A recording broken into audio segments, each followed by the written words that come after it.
Ancient Athens, not the capital of Greece that we know today, but a rugged land of farmers and sailors, hemmed in by mountains and open to the sea, the cradle of Western civilization, the mind of the ancient world. But how did this single rocky city, smaller than most modern suburbs, come to define an entire civilization? To understand that, we must begin as the Greeks did, with myth. According to a legend, Athens was once nameless, a barren hill watched by the gods themselves. Two Olympians sought to claim it: Poseidon, god of the sea, and Athena, goddess of wisdom. Poseidon struck the ground with his trident, and a salt spring gushed forth, a symbol of power but useless to drink. Then Athena stepped forward. She offered a single olive tree, a promise of peace, food, and prosperity. The people chose her gift, and so the city became Athens, the city of Athena. Archaeologists now tell us that beneath this myth was a truth. Around 3000 BC, settlers gathered on the Acropolis, the high rock, and built wooden houses among olive groves. By 1200 BC, during the age of Mycenae and Troy, Athens had grown into a small citadel surrounded by walls. Unlike other Bronze Age cities, it never fell to invaders. When the great palaces of Greece were destroyed, Athens survived, quietly, patiently, waiting for history to begin again. At first, Athens, like Rome, was ruled by kings, legendary names like Cecrops, Theseus, and Codrus. But after Codrus sacrificed his life to save the city, no one dared to call himself king again. The Athenians, proud of their freedom, chose instead to be ruled by archons, elected magistrates,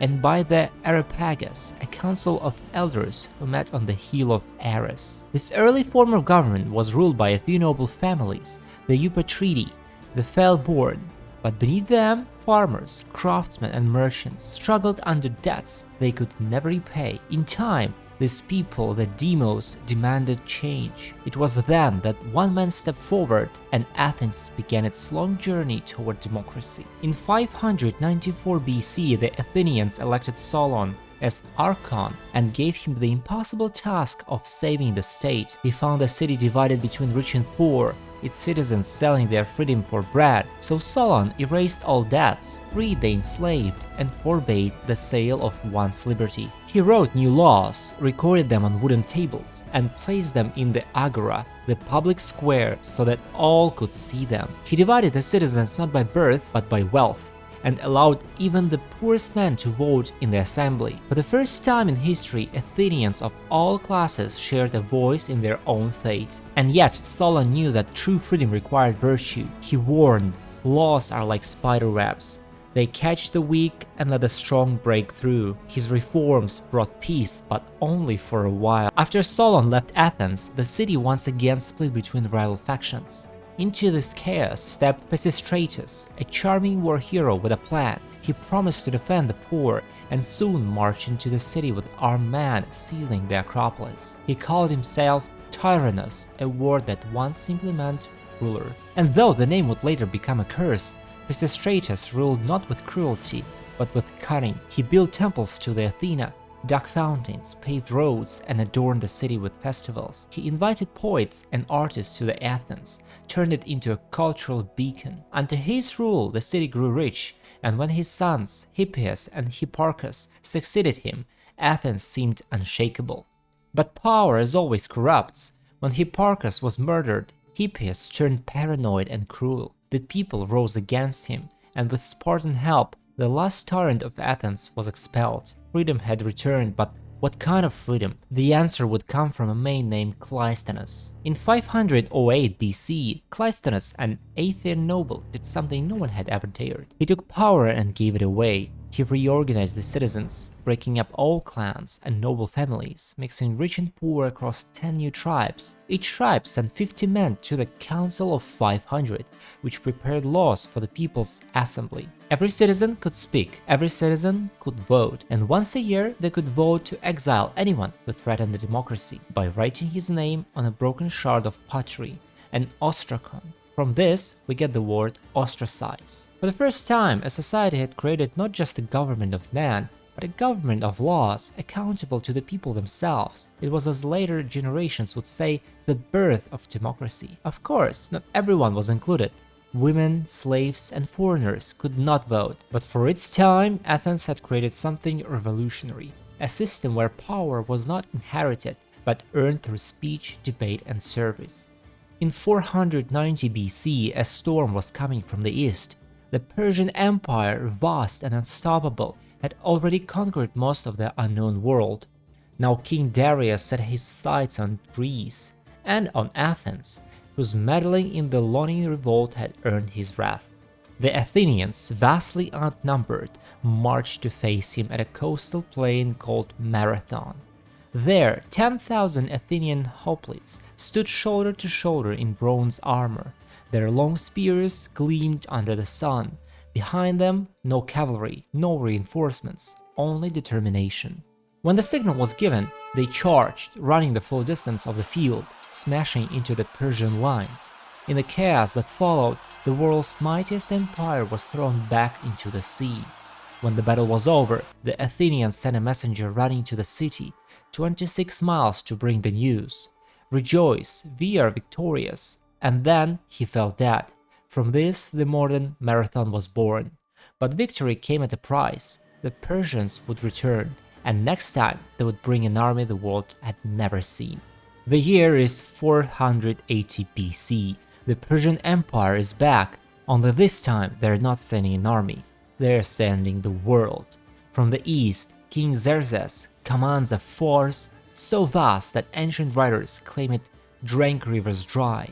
A bridge of boats spans the Hellespont, arrows darken the sky, the sun glints on a million spears, and waiting for them, the Athenians, fewer than 1 in 100 of their number, and their allies in the fragile Greek League. The battle for Greece has begun. At a narrow pass called Thermopylae, King Leonidas and his 300 Spartans make their stand, buying time for the rest of Greece to prepare. For 3 days they hold the line, until betrayal opens a mountain path behind them. The Spartans die to the last man, but their sacrifice becomes a legend that echoes through the ages. When Xerxes marches to the south, Athens knows what must be done. They evacuate the city, every man, woman, and child sent to the nearby island of Salamis. Only a handful remain behind to defend the Acropolis. When the Persians arrive, Athens burns, the Parthenon gone, the temples torn apart, the heart of Greece reduced to ashes. But from the smoke of ruin, the Athenians prepare a miracle. Themistocles, the brilliant and cunning general, has a plan that seems suicidal. He sends a secret message to Xerxes. The Greeks are fleeing, attack now. The Persian king takes the bait. He sails his fleet of hundreds into the narrow straits of Salamis, so cramped that his numbers count for nothing. Suddenly, the sea erupts. Greek triremes ram forward, bronze-tipped beaks splitting wood and flesh. Athenians shout their battle cry, "Strike for freedom!" By nightfall, the greatest fleet the world had ever seen lies shattered in the water. Xerxes flees back to Asia, leaving a small force behind, soon crushed at Plataea. Greece and democracy now have survived. When the smoke of war cleared, Athens stood taller than ever before. The Persians were gone and the Greek world looked to its savior, Athens, for leadership, led by the visionary statesman, Pericles. The city entered a golden age, unlike anything before or since. The ruins of the Acropolis were reborn in the marble. The Parthenon rose again, its columns angled with perfect mathematical precision so that they appear straight to the eye. Inside stood a towering statue of Athena, gold, ivory, and light, the goddess remodeled in stone. In 431 BC, the two greatest powers of Greece went to war, Athens and Sparta, democracy and oligarchy. At first, Athens seemed invincible. Its navy ruled the seas, its walls stretched all the way to its port as Piraeus. But then came something no general could fight: a plague. A sickness swept through the crowded city, killing thousands, including Pericles himself. In a matter of months, Athens lost not only its leader, but its faith and its own greatness. When the Spartan navy finally crushed the Athenians at Aegospotami, the city that once led the world was starting to surrender. The long walls were turned down, the dream of empire was over, but Athens was not finished. Not yet. In the smoky ruins of the Agora, An old man with a snub nose and wrecked cloak walks among the merchants and the gossipers. His name is Socrates, and he asks only one question: why? Why do you believe what you believe? Why do you obey without understanding? Why chase gold when you do not even know what goodness is? His questions unsettle the powerful. To some he is a genius, but to others, a threat. Socrates teaches not by writing, but by conversation, turning thought itself into a battlefield. And in time, his questioning becomes too dangerous. In 399 BC, he is condemned for corrupting the youth and made to drink poison hemlock. And he raises the cup, he tells his weeping friends, death may be the greatest of all human blessings. And with that, the first philosopher dies, and the flame of thought passes to his students. But Athens never again ruled an empire. It was occupied, humbled and absorbed, first by Macedon, then by Rome. But unlike other fallen cities, Athens refused to disappear. Her stones might crumble, her people might change, but her voice, her ideas endured. Romans would come to learn in the schools, Christian monks would occupy the books, and centuries later, when new nations were born in the faraway lands, they would turn to Athens for guidance. To her words, democracy, philosophy, and freedom. Even now, when we vote, when we question, we echo the shouts that once rose from the Nix hill over 2000 years ago. But now Athens is in marble ruins, against a sapphire sky, broken columns standing like old gods in the wind. Athens, the city that taught humanity to think, was never the largest, nor the richest, and definitely not the most powerful. But Athens left us something greater than empires, the courage to ask questions. Because Athens never truly fell, it simply became the way we think. And if you enjoyed this video, subscribe to History in Ruins, where we uncover all the history that was once ruined.